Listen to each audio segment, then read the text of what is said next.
The International Day of Peace is observed on the 21st September each year to promote international peace and security. The day was established by the United Nations General Assembly to encourage countries to work together in unity despite their language differences and cultural diversity to build a sustainable world of peace. A cross-section of residents of Enugu metropolis who spoke with Aneke TV emphasized that there is no alternative to living in peace with one another, as there will be no progress without peace. The government and people of the world or nations should ensure that human rights are protected. When human rights are not protected, there is no true peace. We call that one graveyard peace. The economic welfare should be protected also. Somebody might not hear the sounds of the guns, might not be shot by the bullets and the armor tanks, but when I miss hunger and sickness, poverty, hunger, sickness, they are the most dangerous forms of warfare that kills more than the armor tanks, that kills more than the intercontinental ballistic missiles. So governments and nations should ensure that the lives of people are improved for them to enjoy life in its fullness, where there will be surplus of economic goodies, sound health, economic stability. People will be fulfilled in life. So what my advice is that the government and people, or especially the government, should work towards ensuring that there is reduced poverty, hunger, sickness. So reduce poverty, then the war will reduce, because the war of the stomach, the war of the mind, is the worst war you can face in life. As a clergy, you know, the fear of God is the beginning of wisdom. Anywhere there is no fear of God, there cannot be peace. Yes, because God is a God of peace.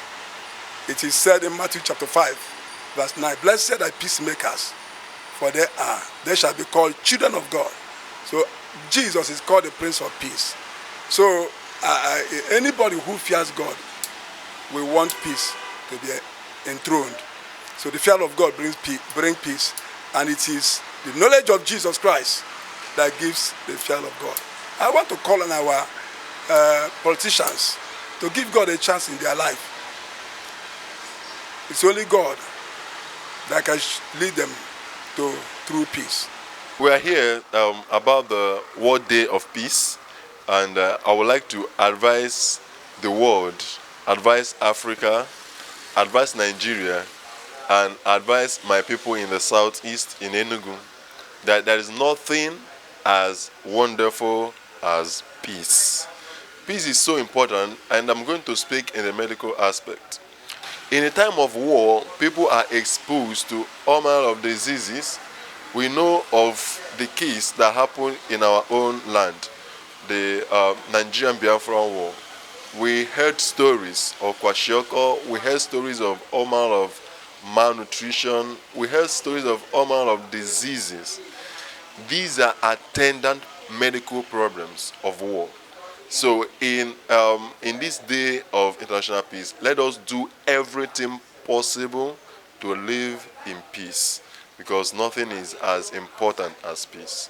Please, peace is all of what we require, especially in this time, given where there are plenty socio-economic, political, technological challenges. There seem to be plenty of chaos globally.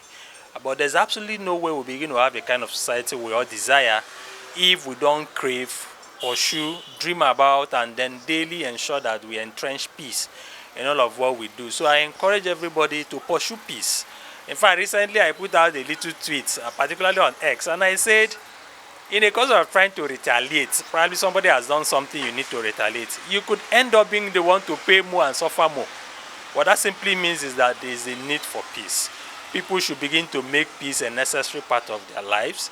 There will be issues, but don't create room for such issues to turn into chaos, for violence to take the order, and then the place of peace is relegated to the background. That shouldn't be the case. Peace is very important.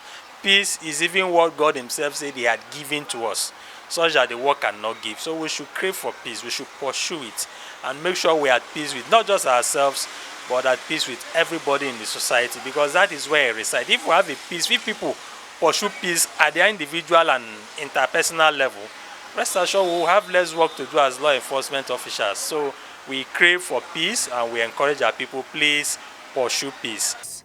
UN Secretary General Antonio Guterres opined that around the world, lives are being ripped apart, childhoods extinguished, and basic human dignity discarded amidst the cruelty and degradation of war. In a time of turbulence and uncertainty, it is critical for everyone to take concrete action to mobilize for peace, from peacekeepers in the front lines of conflict to community members to students in classrooms around the world. Everyone has a role to play to speak up against violence, hate, discrimination, and inequality, practice respect, and embrace the diversity of our world. Chidimike Mede, Aneke TV.